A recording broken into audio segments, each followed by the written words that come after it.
And a very happy Tuesday to you on the John Phillips Show. Talk Radio 790 KABC.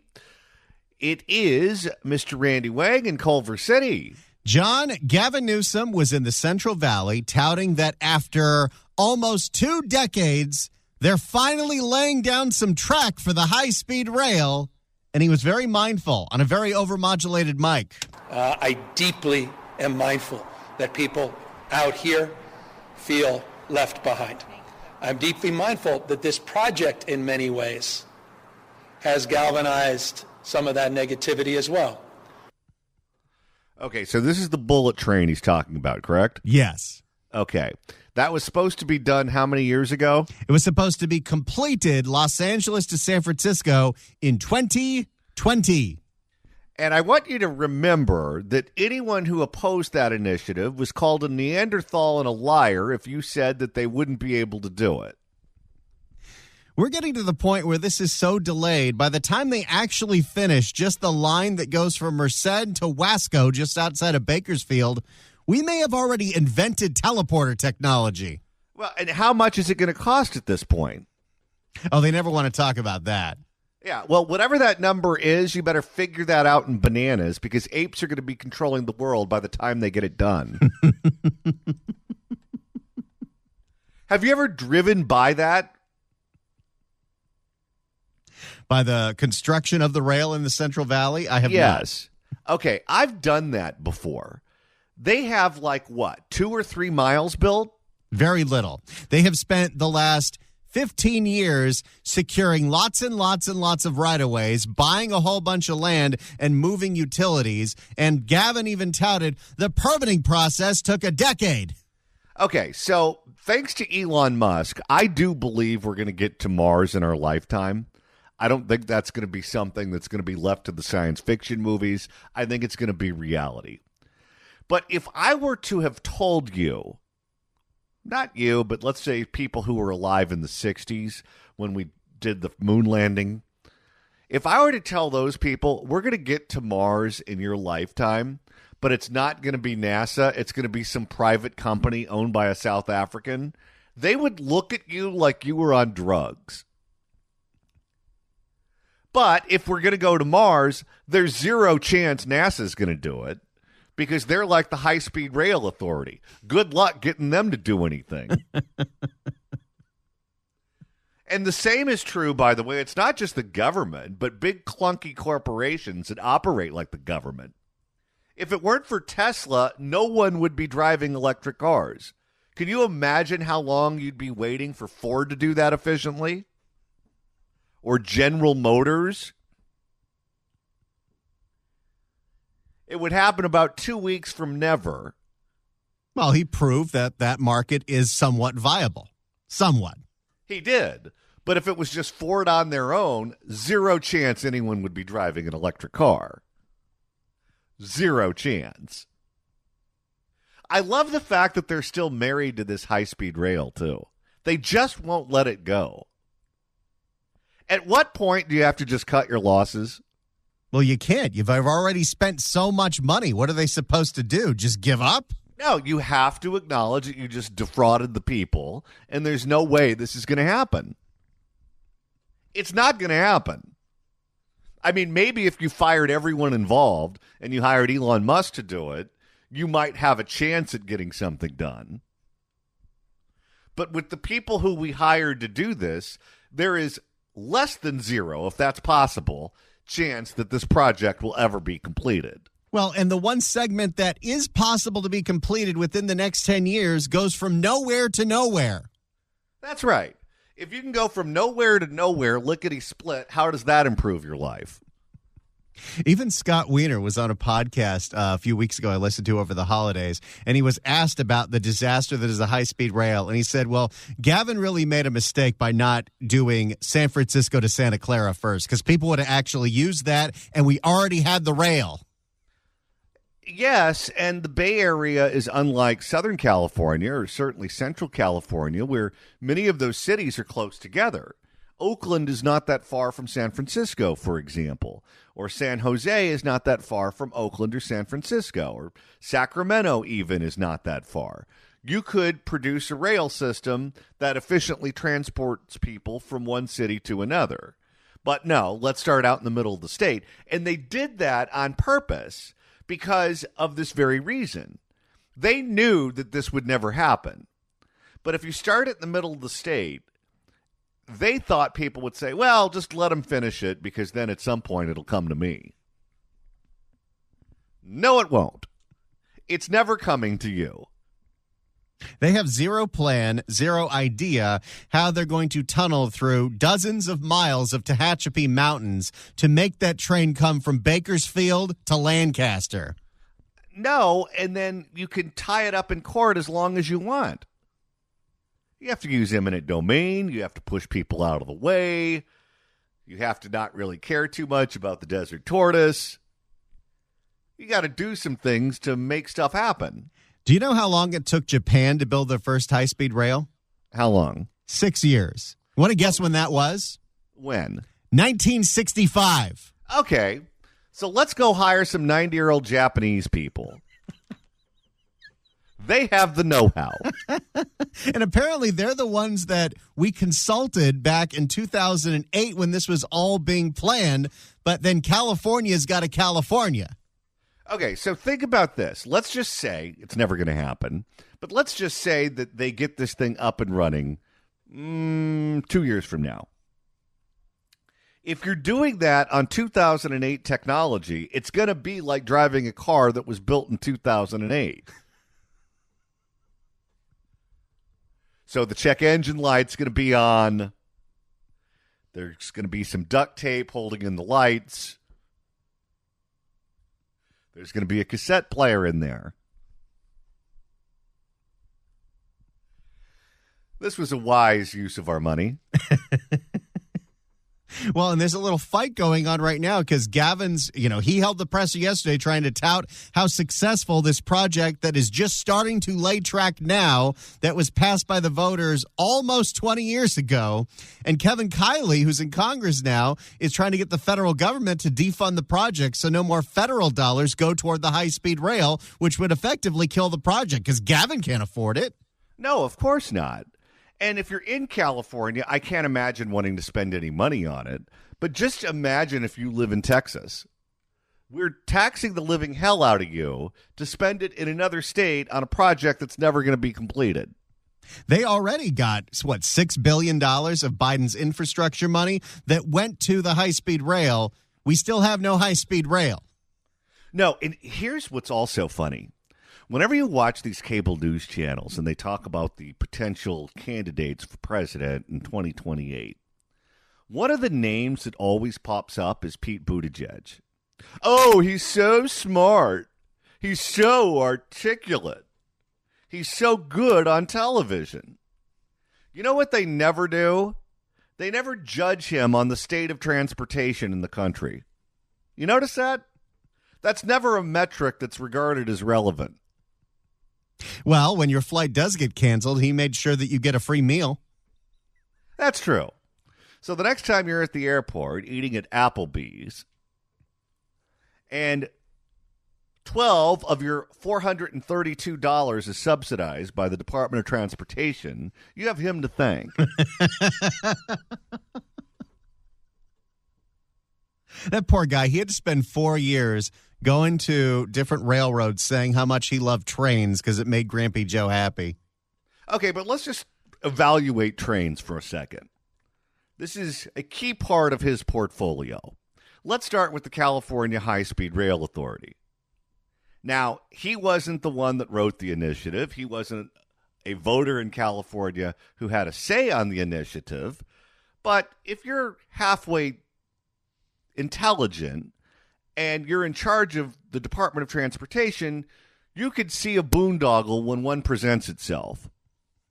Instead of calling them out and saying, all right, it's time to move on, or if you're committed to the project, saying fire everyone involved and hire new people if you want any dollars from the federal government, he's essentially doing and saying the same thing as Gavin Newsom. He thinks this is a wonderful project with a wonderful mission, and we need to keep funding it. Look at what happened with the trains being robbed. Remember that one? Oh, good old Union Pacific. George Gascon saying it's their fault because their locks aren't strong enough. So you had a Democratic district attorney that he, in theory, could have leaned on and said, listen, I don't care what you do with crime in Los Angeles. It's none of my business. But if you don't prosecute the people who are robbing the trains, I'm going to make your life miserable. And so is the president. If you're a Democratic president with a Democratic DA, you have all kinds of power and influence to lean on them to get them to do what you want. He didn't do that. He just let the trains get robbed. How many train wrecks, literal train wrecks, have occurred since Joe Biden's been president? Oh, there's been quite a few, including that one in Ohio, that huge one with the chemicals. And then Amtrak's a disaster. They're always needing bailouts. Public transit is a disaster. Didn't we just have a bailout for public transit? Many of them. Okay, so rail is a complete disaster.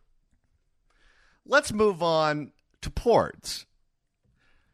We kicked off the Biden administration with a massive supply chain crisis where we had a line of ships off the coast of Long Beach and San Pedro and Oakland because they couldn't figure out that. And then most recently, we have the strikes that are going on at the ports that do not impact Royal Caribbean for all you cruisers. Well, that's what's really important. They had to have paid off the union. The ports are a disaster. How about the freeways? What's the top priority for the Biden administration? Oh, yeah, road diets. Let's tax you and spend the money to produce fewer lanes of freeways. Because that's going to help. So the freeways are a complete disaster. What else do we have? Oh, the airports. LAX is like the set on Murphy Brown. It's always under construction, but it's never completed. The air grid is a complete and total disaster. They wouldn't allow the merger of, what was it, Spirit and, was it JetBlue? I believe it was Spirit and JetBlue. Okay, so now Spirit's probably going to go bankrupt. About time. Okay, so that's the one contribution he made. Well, then look what else we're doing in California. We're taking away car lanes, putting in bike lanes, and we raise the gas prices and are using that money to fund rebates for e-bikes. Yes. And before you jump on me and say, okay, well, that's a local subject that has nothing to do with the federal government. No. The money from the infrastructure bill, which you think is going to produce more freeways, is going to fund that. There is specific language in the infrastructure bill that money can be used for road diets. This is Mayor Pete's portfolio. And now, apparently, he's going to move to the state of Michigan and run for governor. So after he destroyed transportation in the country, he wants to be the governor of a state he's not even living in. Hey, Randy, you want to be governor of Montana? How about New Mexico? Well, you actually spend time there, so that doesn't count. It's just unreal that they learn absolutely nothing. That this is the guy that they think is the second coming. When everything he's touched, he's screwed up. But in the world that we live in, your performance on the world that you have an influence over is not regarded as relevant in the slightest. I don't understand that. It's like when Eric Garcetti wanted to be ambassador. Okay, you were mayor of L.A. How's L.A. doing? Even India knew what was up. Critics say this largely is Garcetti's fault. And then Barbara Lee. She's the congresswoman from Oakland. She wanted to be the U.S. senator for the entire state. Quite frankly. Yeah, that's the future. Let's make the whole state look like Oakland. I said, hell no, baby boy. Let me get up on out of here. I say it all the time. You get the government you deserve. If he becomes the next president after what he did to transportation, we deserve the government we get. You've been warned. If you'd like to email the show, you can do so at johnnydon'tlikeshow@gmail.com. That's johnnydon'tlikeshow@gmail.com. And Randy, if you missed yesterday's show, which was our first show of 2025, and you want to find out what you missed out on, that's easy to do. All you got to do is go to KABC.com, click on podcasts, go to the Apple Podcast app, iHeart, Spotify, search for The John Phillips Show, hit subscribe. You can download all the episodes. You could do a Google on the YouTube or get that handy-dandy KABC app. Search KABC AM in the Apple App Store or the Android Store. It's the easiest way to listen live to this radio station and download all the podcasts. Hey, on our first show back, we already had 2 new drops for the year. Oh, boy, San Francisco. And I'm not sure it's that neighborhood anymore. that's in Santa Monica. And in reference to the first clip, Randy, we're on the move in the Bay Area. Oh, boy, San Francisco. So we do the Fix California Hour weeknights at 11 p.m. on our sister station, KSFO, which for years has been on 560 a.m. It has now moved to AM 810, which is a way bigger, stronger signal. So that signal goes everywhere. You don't just hear that in San Francisco and Oakland and San Jose. You hear that in Sacramento and lots of parts of Northern California. And at nighttime, that 50,000 water gets even stronger when all the little stations power down. You can hear that signal up in Oregon, Washington, Canada, but also Southern California, Arizona, New Mexico, Vegas, anywhere. So set a preset on your radio for AM 810, and if you're driving around at 11 o'clock because you got hungry and you went to Jack in the Box, listen to us on the Fix California Hour. Now, one of the good things about the AM radio, and one of the reasons that the government won't allow the car companies to take it out of the car, is because if and when the power goes out and there's some kind of disaster going on, you can still hear the AM radio. Well, you know that the wind is blowing hard today all through the state of California. When I woke up this morning and I came out to get my coffee, I thought I was in the Wizard of Oz. Well, whenever the wind blows that hard, there's severe fire risk. And today is one of those days when all of Southern California is in danger of fires. So don't do anything stupid like having a planned burn or a gender reveal party or anything that's going to produce flames. Because if you do that and it gets away from you, we're all in trouble. And on a day like today, this is when the electric company turns the power off because they're afraid that if a power line goes down, that could start a fire and that could be dangerous and people could die, structures could burn down, animals could suffer. So what the power companies are doing is they're preemptively turning the power off in areas that are highly impacted by the wind. It was just reported moments ago that Southern California Edison is considering shutting the power off for 3,253 people in Kern County, 113,805 people in Los Angeles County, 12,871 people in Orange County, 122,244 people in Riverside County, 67,000 people in San Bernardino County, over 4,000 people in Santa Barbara County, and over 90,000 people in Ventura County. Additionally, San Diego County, which is serviced by San Diego Gas and Electric, 64,000 people are in danger of having their power shut off there.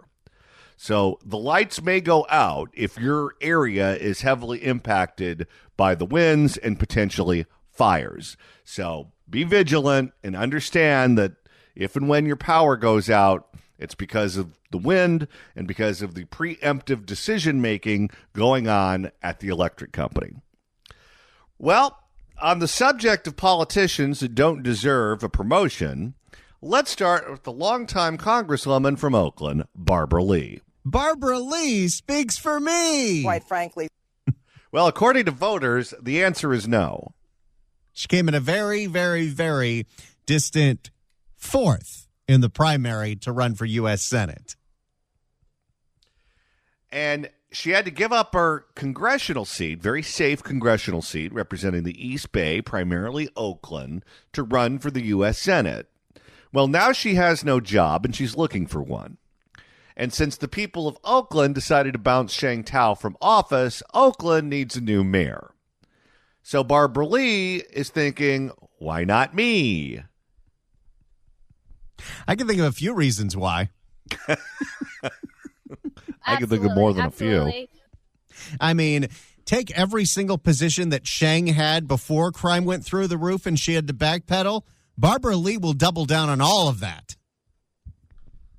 Without even hesitating. For more on Barbara Lee at least filing paperwork to maybe run for mayor of Oakland in the April special election, here's Cron 4. Our top story tonight, the city of Oakland has its third mayor in less than a month. Council member. It's going to be a fun year. And just when you thought there's no way they could do worse than Sheng, they can. You can always do worse. Council member Kevin Jenkins was selected by his fellow council members this afternoon. But as KRON 4's Dan Kerman tells us, the spotlight today is once again on former Congresswoman Barbara Lee. And the question remains, will she or won't she run for mayor? Why? Why would she do this? Why can't a 70-year-old just retire? Because that's not what they do in politics. They stay there until they die. Former Oakland Congresswoman Barbara Lee will announce later this week if she'll run for Oakland mayor in April's special election. But on Monday, Lee registered a Lee for Oakland Mayor 2025 Campaign Finance Committee with the Secretary of State's office. Barbara Lee would be entering the world's most difficult job at the most difficult time. And she would have name ID because she's been on the ballot up there for decades. But the only thing she doesn't have is the skill set to fix the city. When you have been a legislator in Congress for over 2 decades, that is a very, very, very, very different skill set from being a mayor, having to be in people's faces and everyone screaming at you every day because the city's on fire. Longtime members of Congress make awful mayors and governors. Media and political strategist Justin Burton served as communications director for former Oakland Mayor Libby Schaaf. She's obviously the odds-on favorite to win the seat of mayor for Oakland. Hey, is there anything stopping Sheng from throwing her hat in the ring for the special election? I think that she can. Sheng-yi, do it for me. I miss you. The bureaucracy is real. Also, depending on who's running, she might not be the worst option. Well, between her and Barbara Lee, I'm not sure she would be the worst option. Burton says Lee's popularity during her quarter century in Congress is clearly to her advantage. But he says former Congressman Ron Dellum's term as mayor was not successful, and that could prove problematic for Lee. If Barbara Lee does decide to run, she is going to have to run against the ghost of Ron Dellums. If Lauren Taylor runs, he can say, hey, I'm not somebody coming in from Washington, D.C., who's barely been in the district, who's 78 years old, who's at the end of their career and just wants to provide a little bit of hope to people. Lauren Taylor can run against that effectively and make it a real fight. Yeah, but they'll both lose to Marshawn Lynch. That's the wild card. Lauren Taylor, of course, was a member of the city council. He ran in 2022 against Sheng, and on like the 8th or 9th round of ranked choice voting, Sheng won by 40 votes. Well, if you're going to beat Marshawn Lynch, you might have to beat Lawrence Taylor. For now, Oakland's interim mayor is Kevin Jenkins. Monday, the Oakland City Council selected him as council president, and as such, he will serve as interim mayor until a special election is held on April 15th. Oh, and this is so crooked. So they swore in all the new members of the city council, and there was that council at large seat that Rebecca Kaplan was running for, and she lost. And instead, she got appointed to the seat that's now vacated by Nikki Bass, who was the interim mayor, who was the president of the city council, is now on the Alameda County Board of Supervisors. And Rebecca Kaplan is the one that Sheng Tao originally worked for with her crooked boyfriend. And for some reason, people think that operating a city like this is a good idea. We want to get back to a place where we're doing our basic services well, where we're getting our unsheltered folks housed, where we're filling potholes, where our fire stations are open. They're closed. They literally closed 2 fire stations this week. And I'm sure that we will work together, get this figured out, and make sure that we get the budget figured out, and make sure that we provide a smooth transition for the next mayor. Jenkins is Oakland's. They need to hold a debate, and maybe we'll do it. And it'll just be titled, "Who Wants This Job?" Who would want that job? You're going into a situation where crime is through the roof, the city is completely broke, and nothing works. And you're about ready to elect an 80-year-old woman who has no clue. Jenkins is Oakland's third mayor in less than a month. He takes the reins from Nikki Fortunato Bass, who was just elected to the Alameda County Board of Supervisors. Boy, we just love failing upward in California. You know, we blame these people who are in elected office all the time, and they certainly deserve their share of the blame. But at what point are the voters responsible because they're so checked out, they just pull the lever for the name they know, and the name you probably know is the name that's been around for a long time, so you just keep electing these horrible people?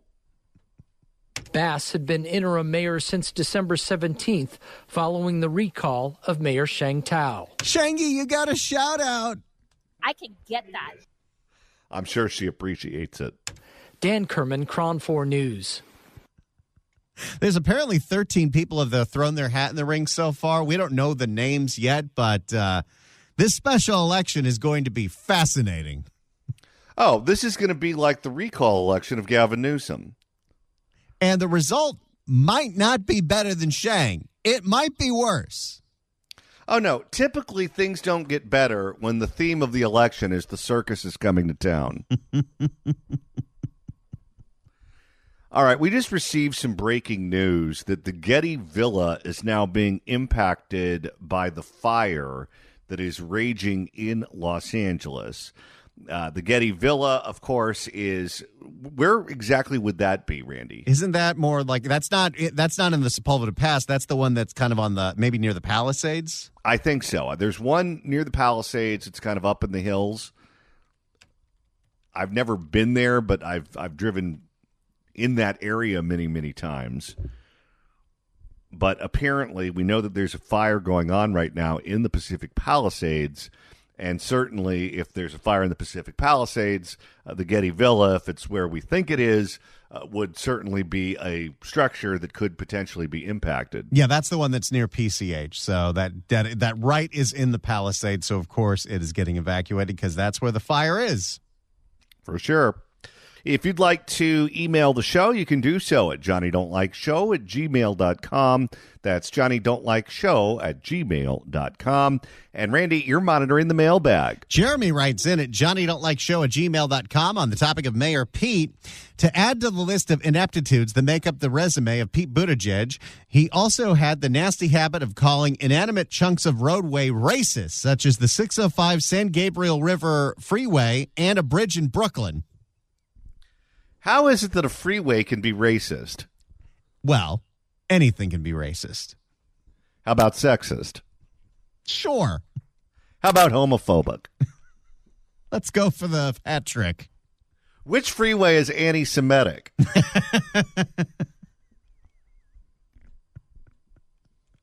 Here with a fire update, Mr. Randy Wang. Mandatory evacuation orders have been issued for the Palisades fire. If you are northwest to Merrimack Road, west to Topanga Canyon Boulevard, and south to PCH, please evacuate now. That is coming straight from Mayor Karen Bass. Now, after making that statement, are you going to follow up by texting Peter Tilden?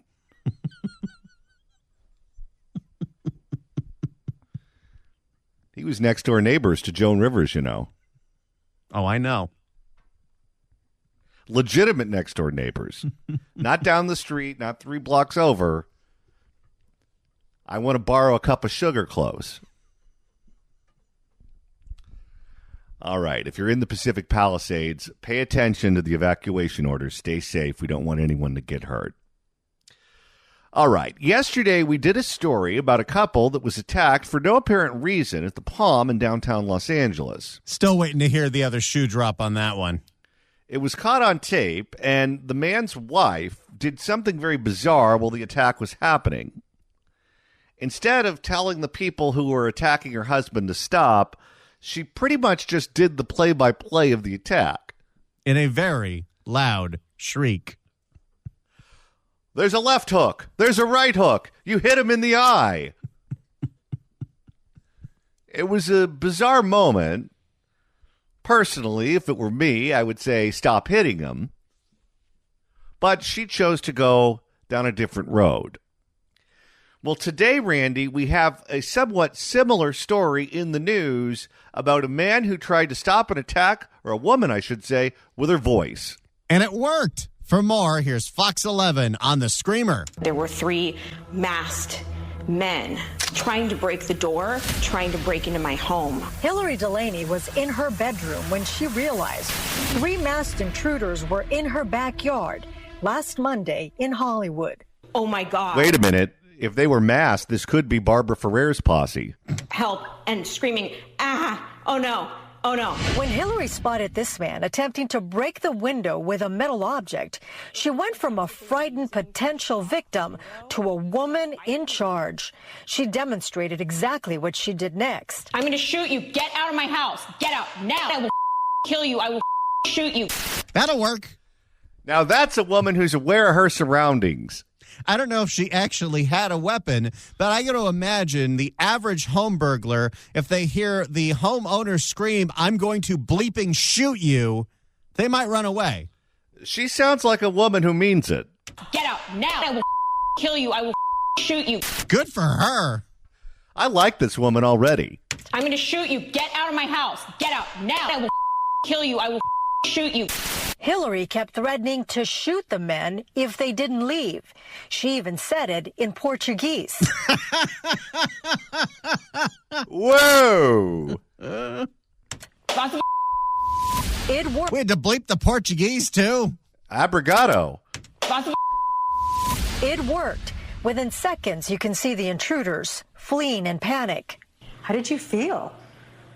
I felt so angry and scared, but in the end, I do feel very proud of myself for defending my home and my family. This woman's a hero. Oh, yes. LAPD officers responded and they took a report, but Hillary says no detective has been assigned to this case. We really wish that they would reach out to us and work with us to help solve this crime, to help apprehend these criminals, and to help get these guys off the street so that they don't do this. What's the point of having cameras everywhere if none of it's usable because everyone's wearing a mask? No, and this is what they always tell you. Put cameras up at your house. Put cameras. And then when something goes down and you offer the video footage to the cops, they go, yeah, we don't need it. Do this to another family. What do you want women to take away from your experience? Use your big voice, defend yourself, defend your home, defend your family. Yell, swear, be aggressive. Gina Silva, Fox 11 News. Gotta love this last piece of advice. Yell, swear, be aggressive. She's right. So, if someone's breaking into your home, scream, I'm going to bleeping shoot you right now, even if you're not packing. By the way, earlier in the segment, I said that because they were wearing masks, this could be Barbara Ferrer's posse, correct? No, thank you. Wouldn't that be a great name for a punk rock band? Yeah. Maybe more like death metal. Barbara Ferrer's posse. Or is that too close to a different word? Let's just stop right now while we're ahead.